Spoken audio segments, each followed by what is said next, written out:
జగన్మోహన్ రెడ్డి గారు ఎప్పుడైతే ఈ రాష్ట్రానికి ఎక్స్ చీఫ్ మినిస్టర్ అయ్యారో ఆ రోజే చీఫ్ మినిస్టర్గా ఉన్నప్పుడు ఆయన సగం మతే భ్రమించింది. ఎక్స్ చీఫ్ మినిస్టర్ అయిన తర్వాత ఆయనకి పూర్తిగా మతి భ్రమించింది అనమాట. ఆయన ఎప్పుడు ప్రెస్ మీట్ అంటే ఏదో చెప్తాడు, ప్రజలకి ఏదో మంచి చేస్తాడు, ప్రజల తరపున పోరాటం చేస్తాడు అంటే ప్రతిపక్ష హోదా కూడా లేదు. కానీ ఏంటంటే ప్రజల గురించి, ప్రజల కష్టాల గురించి, ఈ రాష్ట్ర అభివృద్ధి ఇంక ఇలా చేయండి అలా చేయండి అని ఉన్న ప్రభుత్వానికి ఏమైనా సలహాలు కానీ సూచనలు కానీ ఇలా ఎక్స్పెక్ట్ చేస్తుంటే ఈయన ప్రెస్ మీట్ పెట్టిన ప్రతిసారి కూడా చిన్నపిల్లలు ఇదివరకు కామెడీ షోస్ వచ్చాయి అన్నమాట. ఇవాళ YS Jaganmohan Reddy press meet అంటే it has become one comedy show అన్నమాట. అసలు టాప్ రేటింగ్లో ఉన్న కామెడీ షో ఏదైనా ఉందంటే జగన్మోహన్ రెడ్డి ప్రెస్ మీట్.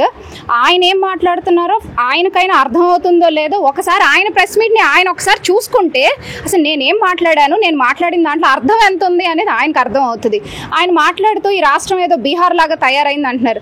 జగన్మోహన్ రెడ్డి గారు మీకు ఒకటే మేము తెలియజేస్తున్నాము, గత 5 సంవత్సరాలు మీ పరిపాలనలోనే ఈ రాష్ట్రాన్ని మీరు బీహార్ రాష్ట్రంలో తయారు చేశారు. ఎన్డీఏ ప్రభుత్వం వచ్చిన తర్వాత చంద్రబాబు నాయుడు గారి నాయకత్వంలో ఈ రాష్ట్రాన్ని ముందుకు తీసుకెళ్లే క్రమంలో ఇవాళ వన్ ఆఫ్ ద టాప్ స్టేట్స్గా ఇవాళ ఆంధ్రప్రదేశ్ అనేది ఎమర్జ్ అయింది. అది మీరు తెలుసుకోవాలి. ఒకటి, ఆయన వాస్తవాన్ని అంగీకరించడానికి ఫస్ట్ నుంచి కూడా ఆయనకు అదొక లోపం అనుకుంటా. Maybe it's a disorder for YS Jaganmohan Reddy. ఎందుకంటే ఆయన వాస్తవాన్ని అసలు అంగీకరించలేరు. ఎంతసేపు ఆయన ఒక అవాస్తవం, ఆ అవాస్తవంలోనే బ్రతకాలి అనుకుంటారు. ఆ అవాస్తవంలోనే మీరు బ్రతుకుతూ ఉండండి. మీ పార్టీ అనేది కూడా అవాస్తవం అనేది మొన్న ప్రజలు మీకు 11 సీట్లు ఇచ్చి చెప్పారు. మున్ముందు అసలు మీది అస్తిత్వమే కోల్పోయే స్థితికి మీ పార్టీ వచ్చింది. అంటే ఇప్పుడు మాట్లాడే స్వేచ్ఛ లేదు ఈ గవర్నమెంట్లో. ఏదైనా మాట్లాడాలన్నా భయం వేస్తుంది మాకు. తప్పుడు కేసులు పెడుతున్నారు, అరెస్టులు చేసేస్తున్నారు ఈ గవర్నమెంట్. అది ఇదని రెడ్ బుక్ పరిపాలన సాగుతుంది ఈ రాష్ట్రంలో, అది ఇదని జగన్మోహన్ రెడ్డి మాట్లాడుతున్నారు. రెడ్ బుక్ పరిపాలన జరుగుతుంది అని మా లోకేష్ బాబుని చూసి, మీరు రెడ్ బుక్ని చూసి ఎందుకు భయపడుతున్నారో అర్థం కావట్లేదు. లోకేష్ బాబు గారు ఒకటే చెప్పారు, ఎవరైతే తప్పు చేశారో, ఏ విధానాలను అయితే మీరు తప్పుడు విధానాలను మీరు ఏదైతే ప్రభుత్వం అనుసరించిందో వాళ్ళ పేర్లు మాత్రమే రెడ్ బుక్ లో ఉంటాయి, వాళ్ళు మాత్రమే శిక్షార్హులు. మీరేం చెప్పారు, మాకు న్యాయస్థానాల మీద నమ్మకం ఉంది అన్నారు. మరి న్యాయస్థానాలు ఇట్స్ అన్ అల్టిమేట్ పవర్, మనకి డెమోక్రసీ కల్పించిన దాంట్లో మీకు మాట్లాడే స్వేచ్ఛ. ఇప్పుడు స్వేచ్ఛా వాయువులు ఈ ఆంధ్ర రాష్ట్రం సంవత్సర కాలం నుంచి స్వేచ్ఛా వాయువులు పీల్చుకుంటూ ప్రజలు కూడా స్వేచ్ఛగా మాట్లాడగలుగుతున్నారు. స్వేచ్ఛ ఏదైనా మీకు పోయిందని మీరు ఫీల్ అవుతున్నారండి. మీరు తప్పు చేశారు కాబట్టి ప్రజల ముందుకు వచ్చి మాట్లాడే స్థితి మీకు లేదు కాబట్టి మీరు స్వేచ్ఛ కోల్పోయారు. ఆ స్వేచ్ఛని, ఆ గాలిని మీ నుంచి ప్రజలే లాగేసుకున్నారు. కాబట్టి మీరు ఏదన్నా అడగాలి అనుకుంటే ప్రజలను అడగండి. ప్రభుత్వం అనేది సంక్షేమం, అభివృద్ధి 2 కళ్ళుగా ఇవాళ ఈ రాష్ట్రంలో వెళ్తున్నాయి. అభివృద్ధి అనేది జరుగుతున్నప్పుడు మీరు దానికి సహకరించాలి, తోడ్పాటును అందించాలి. అంతేగాని మీ అనుచిత వ్యాఖ్యలతో మీరు ఏదైతే ఈ ఇమేజ్ అనేది ఆంధ్రప్రదేశ్ ఇమేజ్ని 5 ఏళ్లలో మీరు తగ్గించేశారు. దానికోసం అహర్నిశలు ఒక 70 ఏళ్ల యువకుడు ఈ రాష్ట్రం కోసం కష్టపడుతున్నప్పుడు ఆయన్ని మీరేదో ఎగిరిపోతారు. అసలు ఆ మాట అనడానికి నిజంగా చాలా అంటే ఒక ఆనరబుల్ పోస్ట్లో మీరు ఒక చీఫ్ మినిస్టర్గా చేస్తున్నారు. ఒక పెద్ద మనిషిని పట్టుకుని మీరు ఆ మాట అన్నారు అంటే మీరు పెద్దలకి ఇచ్చే విలువేంటో అర్థమవుతుంది. మీకు ఎటువంటి కామన్ సెన్స్, అసలు మీకు సెన్సే లేదు. కామన్ సెన్స్ కదా, మీకు సెన్సే లేదు. మీ సెన్సెస్ కూడా వర్క్ చేయట్లేదు అని మాకు అర్థమైపోయింది.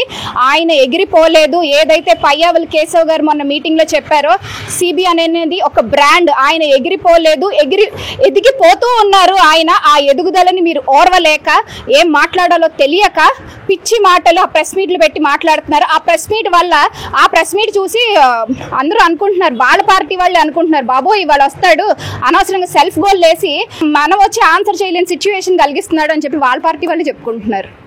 రప్ప కాదు, చీకట్లో కన్ను కొడితే పని అయిపోవాలి, పొద్దున్నే లేచి పరామర్శించాలి. అంటే ఒక మాజీ మంత్రి అయి ఉండి ఒక మాజీ ఎమ్మెల్యేగా చేసిన ఆయన ఇలాగా మాట్లాడటం అసలు కరెక్టేనంటారు?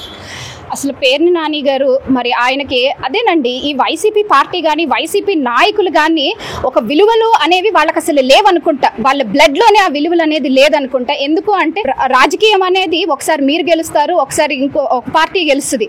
అది అనేది ఫస్ట్ మనం యాక్సెప్ట్ చేయాలి. యాక్సెప్ట్ చేసి ఓకే మనం ఏం చేస్తే మళ్ళీ మనం ఆ ప్లేస్కి వెళ్తాము అనేది ఆలోచించుకోవాలి. కానీ రప్ప అంటూ ఏదో ఒకసారి ఆ మాటలు కూడా మాకు అంటానికి కూడా, మాకు పలకడానికి కూడా మేము కొంచెం ఇదిగా ఫీల్ అవుతున్నాము. అలాంటి పేర్ని నాని గారు ముందు అసలు ఆయన ఎంత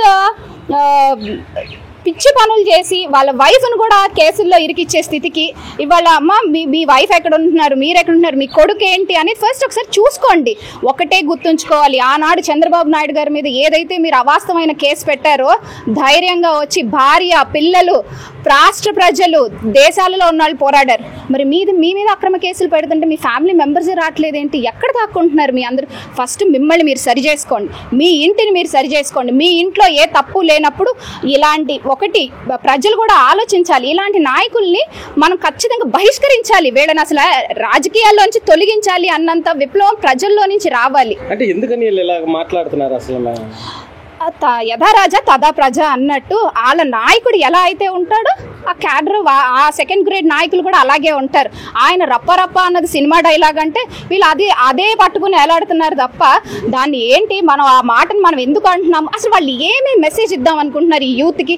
రప్ప రప్ప అంటారు, డ్రగ్స్ కేసులో అరెస్ట్ అయిన వెళ్ళి వాళ్ళ నాయకుడు వెళ్ళి పరామర్శించి వస్తాడు.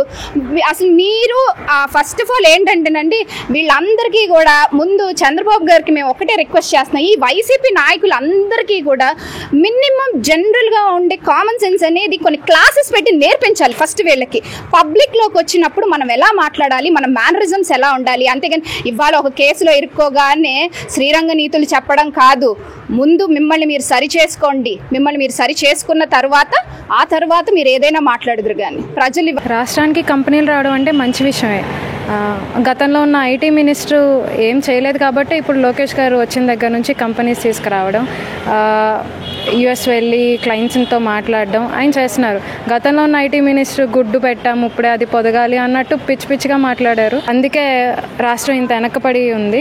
ఇప్పుడు లోకేష్ గారు వచ్చిన తర్వాత కంపెనీస్ రావడం, తక్కువకి భూములు ఇస్తున్నామని అంటున్నారు. భూములు ఇస్తే రాష్ట్రం అభివృద్ధి అవుతుంది కదా, తక్కువకి భూములు ఇస్తే ఏమైంది? రాష్ట్రం అభివృద్ధి అవుతుంది. అది మాకు అర్థమవుతుంది. చదువుకున్నాం, ఉద్యోగాలు లేవు, ఆ క్రైసిస్లో ఉన్నాం కాబట్టి యువత ప్రతి ఒక్కరు దీన్ని అర్థం చేసుకుంటున్నారు. అది 5 సంవత్సరాలు చేసిన జగన్మోహన్ రెడ్డి గారికి 6 సంవత్సరం కూటమి ప్రభుత్వం వచ్చే 1 సంవత్సరం అయినా సరే ఆయనకి ఇంకా ఏం అర్థం కావట్లేదు. మా కర్మ 5 సంవత్సరాలు ఆయన మాకు సీఎంగా వచ్చారు. అంటే ఇప్పుడు ఆయన ఇప్పుడు ఉన్నప్పుడు లోకేష్ గారు వచ్చినప్పుడు కంపెనీలు తీసుకొస్తున్నారంటారా? తీసుకొస్తున్నారండి, జరుగుతున్నాయి కదా, ప్రాసెస్ జరుగుతుంది, స్థలాలు ఇస్తున్నారు, కంపెనీస్ వస్తున్నాయి. అవన్నీ మనం మొత్తం అంతా సోషల్ మీడియాలో చూస్తూనే ఉన్నాం, న్యూస్లో చూస్తున్నాం. అంటే ఇప్పుడు వీళ్ళు అంటున్నారు వాళ్ళ పేరుకే చెప్పుకుంటున్నారు కానీ ఒక కంపెనీ రావట్లేదు, అది ఇదని మాట్లాడుతున్నారు. డాక్యుమెంటెడ్ ప్రూఫ్గా ఉండవు కదా అవన్నీ, మనకి మొత్తం మీడియా మొత్తం డాక్యుమెంటెడ్ ప్రూఫ్గా చూపిస్తుంది. ఇప్పుడు గత ప్రభుత్వంలో మనకేది డాక్యుమెంటెడ్ ప్రూఫ్గా ఏమీ జరగలేదు, ఏమీ చేయలేదు. ఇప్పుడు జరుగుతుంది ఆ ప్రాసెస్ అంతా మనం చూస్తున్నాం. అంటే భూములు దారదత్తం చేస్తున్నారు తక్కువ రేట్లకే, అది ఇదని మాట్లాడుతున్నారు.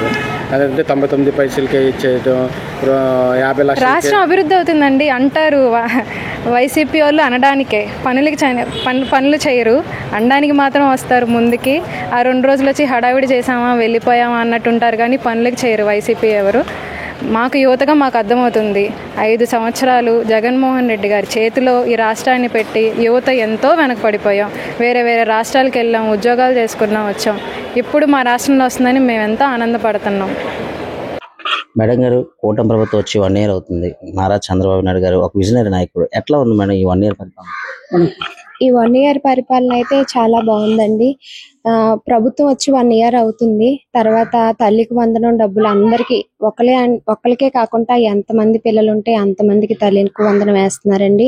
అలాగే పెన్షన్ 4,000 పెంచుతామని ఒకేసారి బాబు గారు రాగానే పాతది పెంచింది, ఒకేసారి 7,000 ఇచ్చారండి అందరికి. ప్రతి 1వ తారీఖుకి అసలు జీతాలు అందుతాయో అందవో తెలియదు కానీ జీతాల కంట అది ఇంటింటికి వచ్చి కరెక్ట్ గా పెన్షన్ అదే టైంకి అందుతుందండి. నెక్స్ట్ ఇప్పుడు పిల్లలకి స్కూల్ పిల్లలకి బట్టలు, యూనిఫామ్ అది అన్ని చాలా బాగా ఇస్తున్నారండి. అది అసలు ఒక గవర్నమెంట్ స్కూల్ పిల్లల యూనిఫామ్ లాగా లేదు, ఏదో నారాయణ కాలేజ్ అన్నట్టు ఉంది కూడా. చాలా బాగా వాళ్ళ పిల్లలు కూడా ఆనందపడుతున్నారండి. అలాగే అన్నా క్యాంటీన్లు అండి చాలా చాలా పేదవాళ్ళు పాపం హాస్పిటల్కి వెళ్ళినా ఆటోలు నడుపుకున్న వాళ్ళు అట్లాంటి వాళ్ళందరూ వెళ్ళి హ్యాపీగా తింటున్నారండి. నెక్స్ట్ అసలు మాకు అన్నం ప్రాబ్లం లేదు అనుకుంటా నిజమైన పేదవాళ్ళు అందరూ వెళ్ళి ఉదయం మధ్యాహ్నం సాయంత్రం అక్కడే తింటున్నారండి. వాళ్ళ కుటుంబాలు అందరూ ఆనందపడుతున్నారు.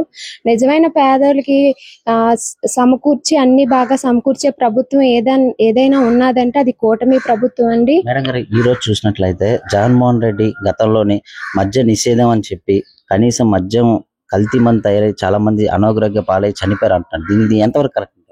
ఎంతవరకు కరెక్ట్ ఏంటండి?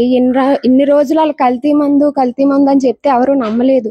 అది ప్రూఫ్స్ తో ఇప్పుడు 20 జైల్లోకి కూడా వెళ్ళారండి.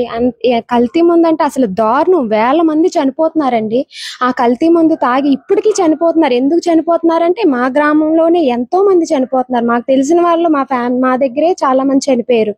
ఏంటంటే లివర్ తినేస్తుంది, కిడ్నీలు తినేస్తుంది, అంటే స్లో పాయిజన్ లాగా మనిషిని అలాగా ఎంతమంది మగవాళ్ళు చనిపోతున్నారండి. కుటుంబ యజమానులు చనిపోతున్నారు. అలాంటి కుటుంబాలు రోడ్డు పాలు పడిపోయి అసలు వాళ్ళకి ఏ ఉపాధి లేకుండా కూడా చాలా మంది ఉన్నారండి. ఇలాంటి మద్యం తయారు చేసిన జగన్మోహన్ రెడ్డి ప్రభుత్వంలో ఇలాంటి బ్రాండ్లు పెట్టి కొత్త బ్రాండ్లు పెట్టి ప్రభుత్వం ఎన్నో ఏ రాష్ట్రాల్లోనూ లేని బ్రాండ్లన్నీ పెట్టి అలాంటి మందులు తయారు చేసి అసలు జనాల ప్రాణాలతో చెలగాటం ఆడిన ప్రభుత్వంలో జరిగిన తప్పులన్నీ బయటికి తీసి ప్రభుత్వం అలాంటి వాళ్ళందరికీ శిక్ష వేస్తుందని నమ్మకంతో అలాంటి వాళ్ళందరినీ శిక్షించాలని మేము ఆశిస్తున్నామండి.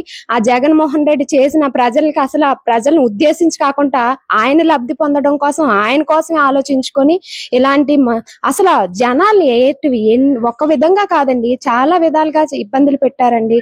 అది మందనే కాదు, ప్రతి దాంట్లో కల్తీ. ఆఖరికి తిరుపతి దేవస్థానంలో కూడా కల్తీ. అలాంటి కల్తీ నా కొడుకులను తీసుకొచ్చి జైల్లో వేయకపోతే అసలు న్యాయం చేయకూడదండి. ఇది న్యాయం చేయాలని ఆంధ్రప్రదేశ్ రాష్ట్రాన్ని ఎంత ఇబ్బందులు పెట్టారో అలాంటి వాళ్ళని తీసుకొచ్చి జైల్లో పెట్టి కూర్చోబెట్టాలని మేము ఆశిస్తున్నామండి. అమ్మా, ఇప్పుడు జగన్మోహన్ రెడ్డి పరిపాలన మీరు చూశారు. గతంలో మద్యం నిషేధిస్తానని చెప్పి కల్తీ మద్యం తయారు చేయడం వల్ల చాలా మంది అనారోగ్య పాలైపోయారు అంటున్నారు. ఇది ఎంతవరకు కరెక్ట్? చాలా మంది అనారోగ్యంతో బాధపడి చాలా మంది చనిపోయారండి. కిడ్నీలు పాడైపోవడము, తర్వాత బ్రెయిన్ పాడైపోవడము, అలా చాలా మంది చనిపోయారు. ఇప్పుడు చంద్రబాబు పాలన అయితే చాలా బాగుంది. మా పిల్లలకి అమ్మఒడి కూడా ఇద్దరికి వచ్చాయి. ఫస్ట్ టైం లిస్ట్ లో పేరు రాలేదన్నది, తర్వాత రెస్పాండ్ అయితే 2 పిల్లలకి వచ్చాయండి. రేషన్ పరంగా ఏదైనా బానే ఉందండి చంద్రబాబు పాలన. నాకు తెలిసినంత చంద్రబాబు నాయుడు ప్రత్యేకంగా ఆడవాళ్ళ భద్రత కోసం చాలా దగ్గర నుండి పరిశీలిస్తున్నారు. ఇప్పుడు August 15 ఆడవాళ్ళు బస్ ఫ్రీ అంటున్నారు. తర్వాత ఏమొచ్చి 3 పథకాలు మూడు సిలిండర్లు ఇస్తున్నారు. ఇవన్నీ చూస్తుంటే ఏమనిపిస్తుంది? మా చంద్రబాబు మీద పూర్తి నమ్మకం అయితే ఉందంటారు?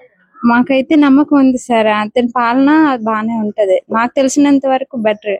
కానీ ఇప్పుడు గతంలో మీరు జగన్మోహన్ రెడ్డి పరిపాలనలోని ఎట్లాంటి ఇబ్బందులు పడ్డారు? ఇప్పుడు మద్యాన్ని నిషేధిస్తానని చెప్పి చాలా మంది అనారోగ్య పాలైపోయారు, చాలా మంది చనిపోయారు, కుటుంబాలు రోడ్డును పడిపోయి ఆ డబ్బులన్నీ జగన్మోహన్ రెడ్డి జేబులోకి వెళ్ళాయి అంటున్నారు. నిజమేనంటారు సార్? నాకు తెలిసినంత వరకు నిజమే అనుకుంటాను సార్. ఇప్పుడు ఎవరెవరు స్కామ్ చేశారో అందరినీ నా జైల్లో పెడుతున్నారు ఈ కూటమి ప్రభుత్వం. ఇది మంచిదేనంటారా? ఇలా పెట్టాలి సార్. పెడితేనే కదా ఇంకొకసారి తప్పు అనేది జరగకుండా ఉంటది. 6 అనేది పడితేనే కదా సార్ నెక్స్ట్ టైం అలాంటి తప్పు చేయకూడదని ఆ జనాలకు భయం ఉంటది. మళ్ళీ ఎవరు వస్తే బాగుంటది అనుకుంటున్నారు?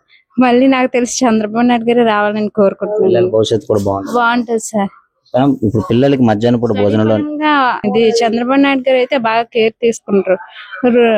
అంటే స్ట్రిక్ట్ గా టీచర్స్ కూడా స్ట్రిక్ట్ గా ఉంటారు, టైం మీద వస్తారు, పిల్లలకు కూడా లెసన్స్ బాగా చెప్తారు. కాబట్టి చంద్రబాబు నాయుడు పాలన అయితే బాగానే ఉంటది.